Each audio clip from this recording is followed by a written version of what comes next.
Hey guys, I'm Megs, an often overcaffeinated, adequately tattooed, straight talking host, therapist, copywriter, and coach on a mission to conquer the crazy that is small business ownership.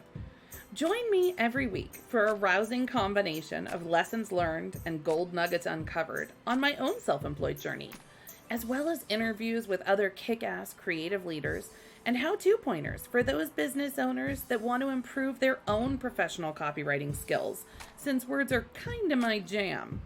So sit back, grab a healthy serving of your favorite go go juice, and join me for Caffeinate and Conquer, the podcast.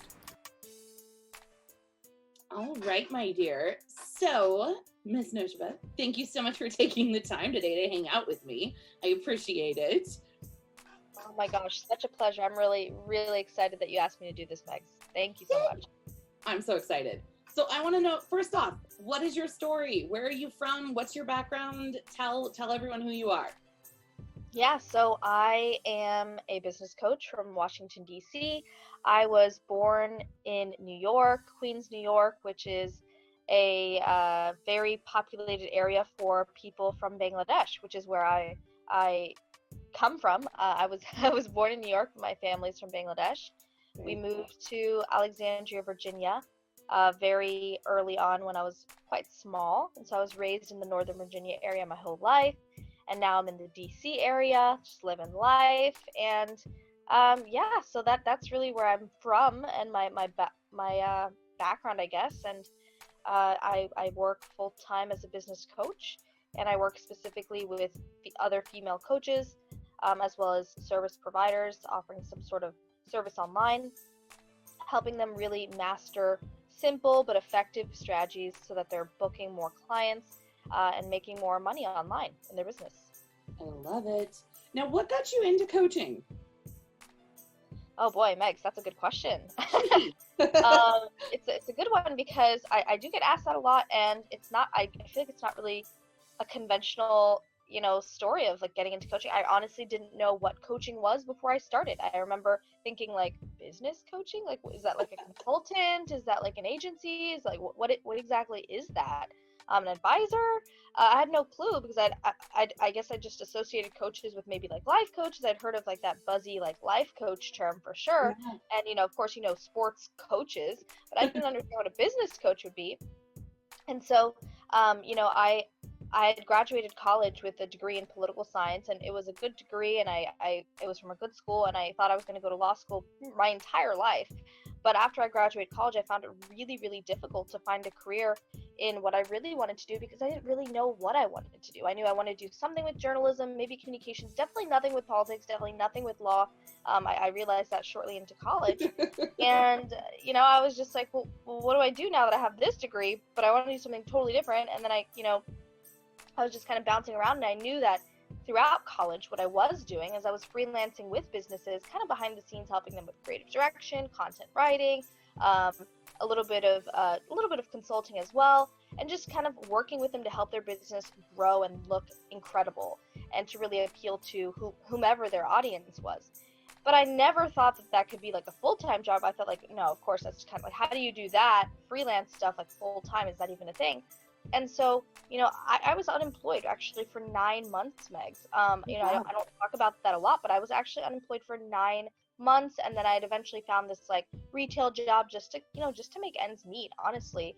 And it was, it wasn't like a thrilling job, obviously, but it just paid the bills, and I just had to do it because I was like, well, I can't keep being unemployed for another 9 months. I've got to do something, and I did it for a few months, and actually almost a year I was doing it, but about, I want to say 6 months into it, I for some reason was in this female entrepreneur group online on Facebook, and I saw somebody offering a free strategy call and that they can help you build a business online from home, and I was like, sure, why not? Let's give it a shot. I mean, what is there to lose?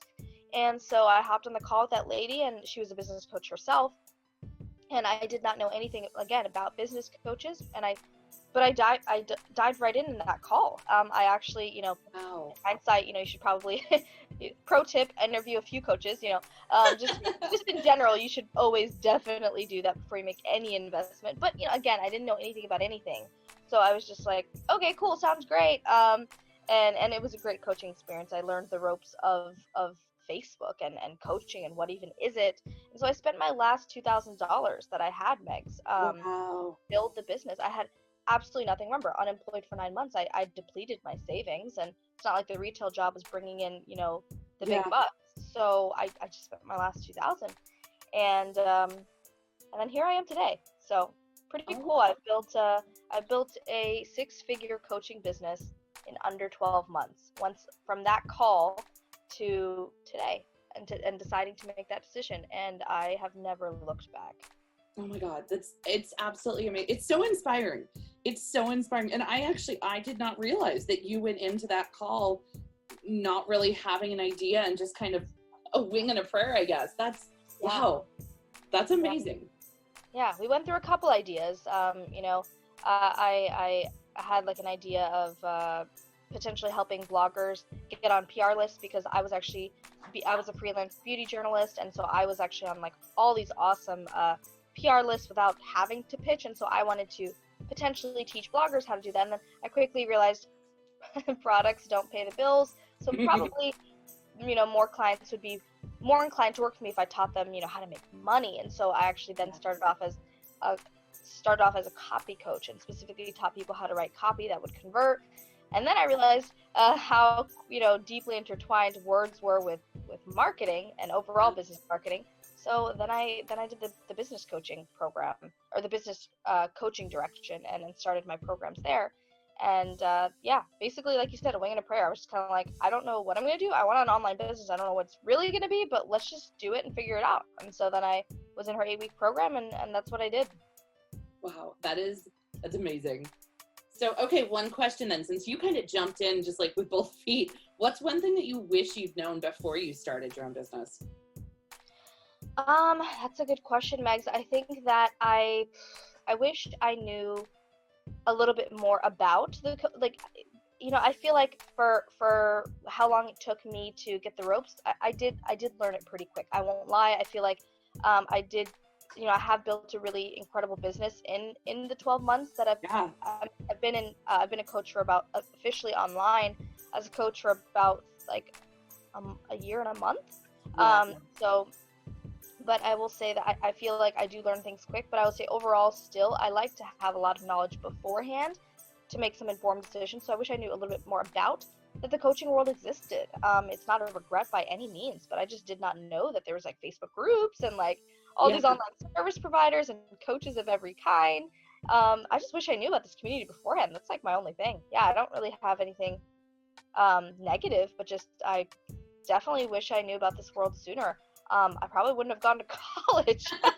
I probably right out of high school, I don't know, maybe I would have been a virtual assistant, social media manager, and then maybe, then found coaching and then, transition there if I wanted to, potentially.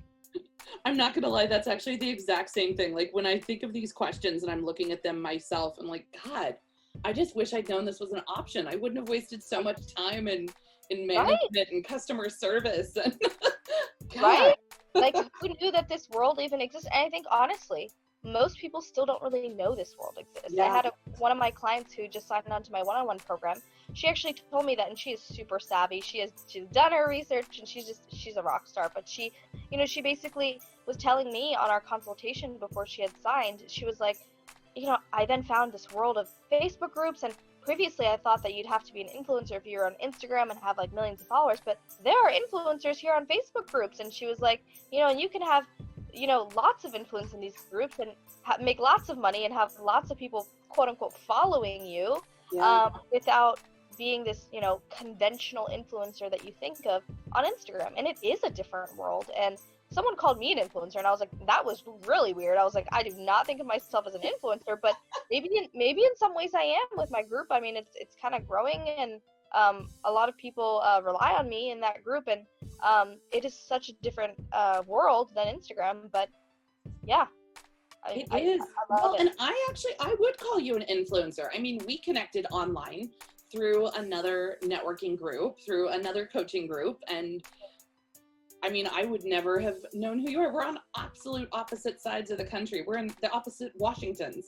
I mean, we never would have. Washingtons. Yes, that's so cool. I just realized that. We never would have connected. I mean, and Yeah, it's just crazy with everything being online. The sky really is the limit. What's one tool that you can't live without? Ooh, probably the thing that we're using right now to talk on, Zoom. Yeah. Yeah. Only because I think everything else I can kind of like make do with, like Calendly. I love scheduling, makes life easier. But, I sometimes teach my clients, depending on where they are in their business, to schedule things manually. But Yeah. for me, when it comes to the call, I really like Zoom. They've got this whiteboard feature, they have the share screen feature, chat feature, multiple people in it, video on, video off. I mean, I think it's really extremely a valuable tool for my business. I need it, whether I'm doing a group coaching call with my boot camp, or whether I'm doing my one-on-one calls with one-on-one clients. I can't live without Zoom. That's my little commercial for them. I love it. Well, and especially even now, I mean, my nephews are doing school and they're having to do it from home. And I know that their classes, everything is in Zoom. And I can't imagine how they would be. I don't think that school would still be able to be happening during this pandemic if we didn't have something like Zoom. You know what? I just realized something. I'd always been saying why Zoom is like kind of crashing lately, or kind of the audio has been a little bit off lately, and even if you have the video off, the audio is still scratchy. And I would always say it's probably because it's right now overloaded with entrepreneurs and businesses and corporate. But you know what I've realized? The real problem is the children. The children are running it. The children. It is. It is. Children. I totally forgot. They're totally doing school on Zoom too. I blame the children. Yeah. Oh no. I've told my nephews I had an interview last week and I had to reschedule it because Zoom was completely down. And I was like, damn it, you boys and your stupid schoolwork. Yeah. Jeez. Why do we need school? No. I gotta make money. That's more important. Have you ever seen Shark Tank? Yes. Okay, I love that show, and I love Mr. Wonderful, Kevin O'Leary. I do too. He is incredible. He is probably my favorite shark. Yeah, I think he is my favorite shark, honestly. And he sometimes, when kids come to pitch their businesses, he'll sometimes say, okay, so when are you going to drop out and go into this business full time? And I mean, it's kind of a good question, because a business takes a lot of dedication and work, and by no means am I advocating for anyone listening for children to drop out of school. But for all the future, entrepreneurs, whatever age you are, and if you're listening, hope I don't curse too much, but also, it does take a lot of effort and dedication to build a business, no matter what age you are. Honestly, it does. Well, and let's be honest. I mean, both of us put how much time and money into college, and I'm not using my degree. certainly not using mine. Yeah. And I think a lot of people think that the more degrees you have, or that even having a degree is this insurance and this security blanket. I'd rather not have it as insurance, so I'd rather have it be as ROI. And maybe that's just my business mind talking. Yeah. I've been in business for a while now, coaching for a little over a year, but I'd been doing freelance work with businesses since 2015, so my mind has always kind of worked in that way, like, where's the ROI? And so I know that a lot of people go in and saying college, like, you should have that degree, that paper, because you can fall back on it. Well, why am I worrying about an insurance or something to fall back on? What about what's it going to give me immediately? Again, the ROI. What's the immediate return? And for a lot of people, the 4-year degree is just not an immediate return. Trade school, sure, things like that, where you're going specifically for a specific skill, of course. And the rates of job acquisition after graduating from something like trade school as opposed to a 4-year school, totally different. The numbers are wildly different, and actually the amount of money you can make. But anyways, that's just my opinion on that being the norm, right? When people are graduating high school, that it's kind of like shoved down their throat, like you have to go to college, and it's like, well, I mean, there's other avenues. And so a big picture thing for me that I would love to do, Megs, is go back to my high school, my local high school, and really speak to some of the kids there who are in like maybe 9, 10, 11, 12 grade. 12 might be a little too late, but maybe 9, 10. And kind of tell them like the options of online business and on the online world, and kind of, I really want to, donate my time to speak with them and maybe help some of them. I mean, there's some talent. It's Gen Z is one hell of a talented generation. Yes. There are some crazy talented writers, graphic designers, and I mean, there's so many. Again, there's so much, fitness. I mean, there's so many things they could do in the coaching and service providing online world. And I wish more people would pursue their passion and turn it into a profit. Turn their passion into profit. Should be a new program. 100% agree. Well, and when you think about it, I mean, for me, I've been out of school about 20 years now. Good God. And thinking, I still cannot believe when you told me what your actual age was. I was like, there's absolutely no way. I don't know what magical skin creams and potions you're using, you witch, but just something. Well, it's the children. There you go. I see. But I mean, when you think of it, when I was in school, yes, we had the internet. I'm not that old, but it was definitely, I mean, middle school, I was typing papers on a typewriter. High school, we had the internet and we had things. But when I think of it now, I mean, my youngest nephew is, I think, 12 now, and he's able to program websites. And the things that they know, I mean, the way that they would be able to run an online business right out of high school, they have so much skill and so much knowledge. I'm confident. I think that they can. I really think that they can. I mean, if you just even look at TikTok and the kids that are on there, TikTok and Instagram, but definitely if we're speaking Gen Z, that are on TikTok and are specifically, running their businesses there as an influencer and making millions of dollars. Yes. So I trust that generation can shed a light on, really shed a light on potentially going out on their own, breaking the norm, not necessarily having to, just go to college if that's not what they resonate with. I hope that they can break that norm. I hope so too. I really do. What would you say has been one of the best investments you've made in yourself and your own development? I mean, other than obviously the coaching program that you took at the beginning. I would say probably in systems that help me automate things, honestly. Gotcha. Like investing in things that, schedule things for me automatically, send out emails for me automatically, things that really help me leverage my time better. So of course there's the cost to those things, right? Those are businesses too. They have their softwares. And I think a lot of people in business are reluctant to, they'll kind of like do everything themselves manually. And trust me, I've done the manual thing, of course, but you've got to look at the bigger picture and see that, yes, you might have to pay $50 a month for whatever service, but it's going to bring you back so much. I would also say, if I had to say, outside of the softwares, just investing in team members. I think that's a huge thing. They're not a coach, right? But they're people on my team, like the virtual assistants, the people that help with email marketing, the people who help with a little bit of content and graphic design. Having those people on my team has been instrumental in helping my business grow to what it is today. I certainly could not have done it myself. I really needed those right-hand women who have been there for me really from day one and helping me scale to where I am. It wouldn't be possible without them, truly. And that's one thing that you helped me see is I definitely, having just been in business for like 5 months now, I was still definitely on the impression that I needed to do it all myself. And then having a chat with you and you kind of telling me, no, Megs, no, it's time. It's time, my dear. Yeah, it is, because, it's just looking at the bigger picture and realizing that, time is truly money. It really is. You're spending like hours on Canva doing your graphics, you could probably just hand that off to someone else.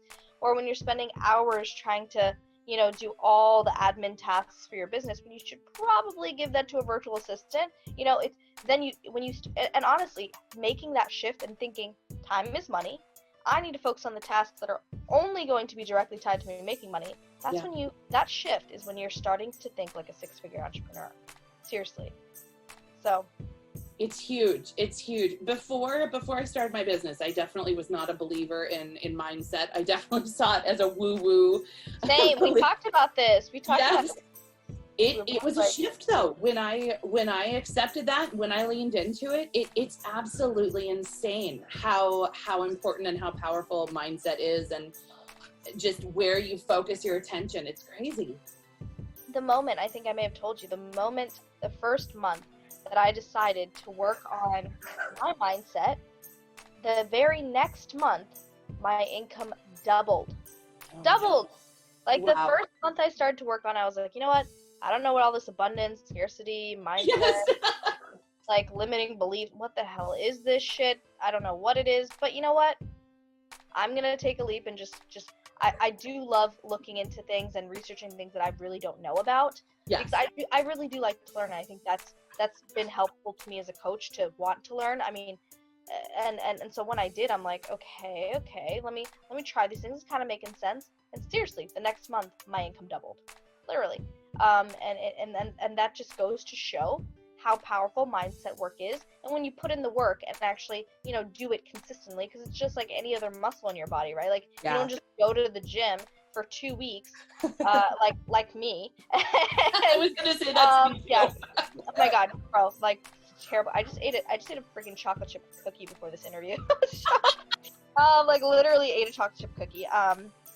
Haven't been to the gym in forever, literally no excuses. But, like, you know, the point is that, you know, you wouldn't go to the gym for 2 weeks and then just be like, oh yeah, I'm gonna get an amazing body, and then just never go again.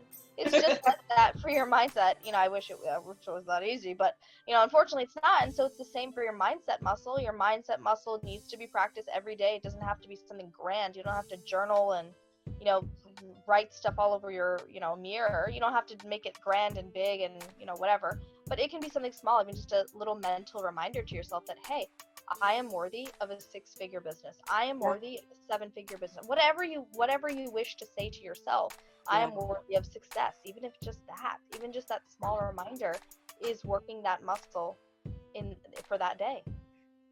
It really is. Okay, I got a question for you, and I didn't prep you on this one beforehand. Do you have any favorite mindset or self-help books or inspirational books, anything like that? Yes, I'm so glad you asked me that, Megs. I actually share this with everyone in my program, and so I'm more than happy to share it with everyone who's listening today. I actually will give you the exact 2 things that I used before my income doubled the next month. Ooh. The 2 things were one person's podcast. Her name is Sabrina Phillips.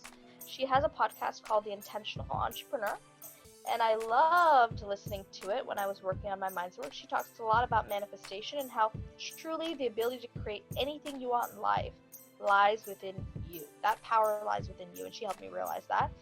And then a book would be Dollars Flow to Me Easily. It is an incredible book. He honestly has a lot of incredible books.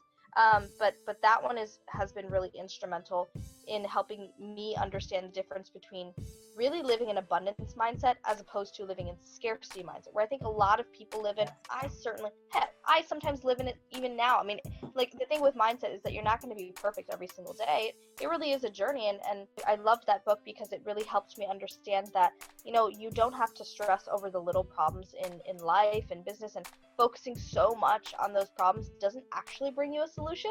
It just continues to make you focus on the problem. And honestly, what you focus on expands. So if you're always focusing on the problem, as opposed to, cool, I'm gonna bitch about this problem. I always tell my clients, bitch about the problem for 2 minutes, then move on. That's what I always say. Bitch about it for 2 minutes and move on, because that's how you're gonna start shifting your mind into thinking, okay, what's the actual solution? Instead of, oh my god, I didn't book clients this month. Oh my god, I didn't book clients this month. Oh my god, oh my god, I didn't have a 5K month this month. Stop focusing on that. Start focusing on what you need to do, what needs to shift, what needs to change, including your mind, because probably that's the first step. So those would be my recommendations next. Really, I love it. Well, and I love Sabrina's podcast. It's one that you turned me on to, and I definitely have binge listened all of them at least once.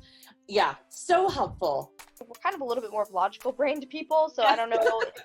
The woo-woo doesn't come super easy to us, but they both break things down in a very logical manner. Yes, it's still abstract. Yes, it's still, you know, a little bit more, not spiritual, I want to say, but it's out there, right? It's different. but they break it down in such a way, especially Sabrina on her podcast, in a way that really makes sense. And so any logical brained people out there, I think will really enjoy it. Well, and especially when you have the results to back it up. I mean, she is absolutely amazing at what she does, and yourself as well. It's something where you can show, hey, these are amazing results, and a huge part of it was my mindset and the shift. So you can't argue with that. What are some of the big common misconceptions that people have about business coaches? Ooh, common misconceptions. I like this question, Megs. I think that I will say first of all, one of the biggest misconceptions that people have about coaches is that we're all liars. That we're all liars and that we're all just snake oil salesmen? Yes. Selling, I don't even know what the term is, but like that we're all selling snake oil, that we're all just like sleazy car salespeople, that's how we are, and that we're all just lying to you. Now, will I tell you that all of us are honest and amazing? No, there's definitely some coaches who are flubbing the numbers, who are selling you bullshit, who are acting as if they're more experienced than they are, who are telling you they can help you achieve something that they themselves have never achieved or neither have helped anyone else achieve. Ideally, you should want both from a coach, because not to get off on too much of a tangent, but a lot of the times people have said, I don't want to work with a coach who hasn't, accomplished this herself. Well, guess what? Everyone does start somewhere. I have helped people build multi-six-figure businesses when at the time I was not at that stage, right? So it's not that you necessarily have to accomplish that stage, but I think that you at least, whatever you are selling as your coaching, you at least have to have helped others with it first. And this is the example I give, because look at your nail stylist. She's doing nails all day, and maybe her nails are not perfect. She is damn good at doing your manicure, right? So it's like she's done it for other people. That doesn't mean that she has the same thing for like a basketball coach, right? Yeah. He's helping people in the NBA. He's helping these rock stars in the NBA do amazing and win all these championships. But maybe he is not a pro basketball player, or what I mean. Like, maybe he used to be playing it in high school and college, and then that was it. He didn't do pro, and he just he's an extremely good teacher. Yeah. So ideally in a coach, I think you should look for someone who, yes, has probably also accomplished it themselves, but also if not that they've helped others do it. Ideally both, though. So when people come to me, they can expect both. I help people book more clients and make more money online consistently. I've built my own six-figure business. I've helped some people build five-figure businesses, six-figure businesses, and multi-six-figure businesses. And so, I've helped others do it, but I have done it myself. So I think that, a big thing with the misconception about coaches is the honesty thing. A lot of coaches feel that pressure to lie. And I understand why, because people are looking for coaches who are just astronomically wealthy, and they're hoping that, if I appear that way, then maybe I'll book more clients. But really, it's not a race. It really isn't. And honestly, if you're more yourself, you're going to attract your dream clients anyway. So just a shout out to coaches who are feeling the pressure to kind of flub the numbers and to kind of lie online. You really don't have to do that. Yeah. Another misconception? Jeez. Another misconception about coaches. Oh, I hear sometimes that coaches are selling coaches how to be coaches. I don't know. Have you seen people say that online? Yes. And I'm like, and they're like, it's such a Ponzi scheme. And I'm like, it's so funny, because I actually don't. I guess that phrase would mean that what does that mean for me? Like that I'm teaching business coaches how to be other business coaches? Yes, like the whole pyramid scheme. Okay, so it's like, actually, I don't really work with that many business coaches. I've got out of more than 100 people I've helped in this past year that I've been as a coach. I think more than 100 now, but I've had a handful of business coaches, actually. Honestly, I really don't even work with that many business coaches. I love working with them, but that's not the majority of people who come towards me anyway. And so I assume that might be similar for other coaches as well. I think we don't actually work with that many business coaches. I think we actually work with a lot of different types of coaches and tons of service providers, right? But not, I don't know. That's the other misconception, that we're just teaching people how to be coaches to coach other coaches. It's like, I don't think so. Because my coaching clients, they actually don't, a lot of them don't work with coaches. My coaching clients are fitness, health, spiritual mindset, and they might be helping entrepreneurs, regular everyday women, but they're actually not coaching other coaches. I'm the one coaching coaches. Yeah, interesting. Have you seen any misconceptions about coaches? Like, I don't know. Maybe those are probably the two biggies that I've seen. I know the flubbing of the numbers is a big one. And so I love transparency, screenshots. That's why I give screenshots. I give all the receipts. So someone wants to see them. Here they are.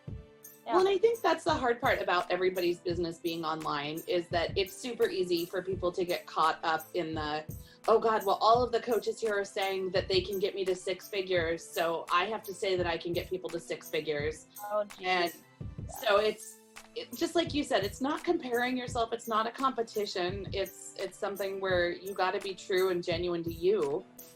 Absolutely. And you're going to attract the best people that way. I mean, you know, everyone does start somewhere. It's okay. Like, obviously, when I first started my coaching business, I was super new. I hadn't helped anyone necessarily make money online yet, but I had helped, you know, businesses perhaps in the past, you know, freelancing. And so I felt like, you know, I can still help. I'm a good writer. I can help them with the copy, this and that.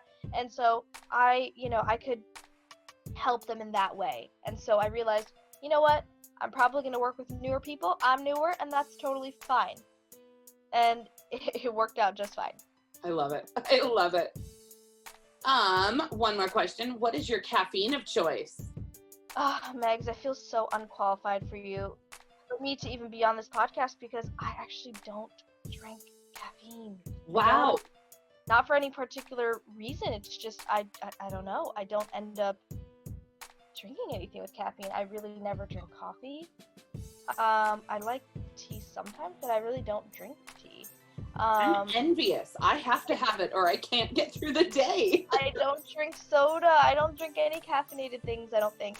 I'm such a water person. That's so lame, I know. But, yeah, I don't. I will say, you know, because caffeine, right, equals energy. So what I will say to my biggest tips for those who are not wanting to take caffeine pills or drinks or whatever, but really want energy, I do like to take vitamin D every day. I take 5,000 IU, and I take a few of those that I actually have extremely low levels of vitamin D. Most people don't need to take 15,000 IU every day like I do, but I do take that. I also take vitamin B12, a liquid, very, very good. And then I take magnesium, so I'm not stressed out by anyone throughout my day. Because, fun fact, magnesium actually is the first thing to get depleted one of the first things to get depleted in your body when you're stressed. And so you go into magnesium deficiency when your body and your brain is stressed. And so once that starts depleting, you start freaking out more.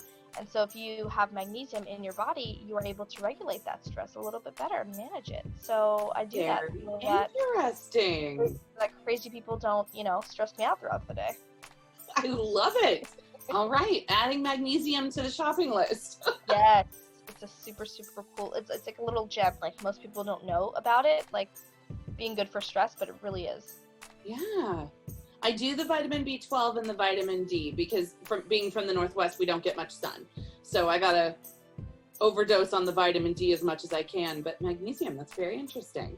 Yes, you would think, you know, I'm on the East Coast. I mean, there's plenty of sun here, but just, I don't know. Maybe it's because it's my business being shut indoors online, like on my computer. There's, you know, no sun, and of course I do have like a little bit darker skin, so it's you know, a little bit more resistant to the sun. So it's just all those factors are against me. So I got to take like insane levels of vitamin D.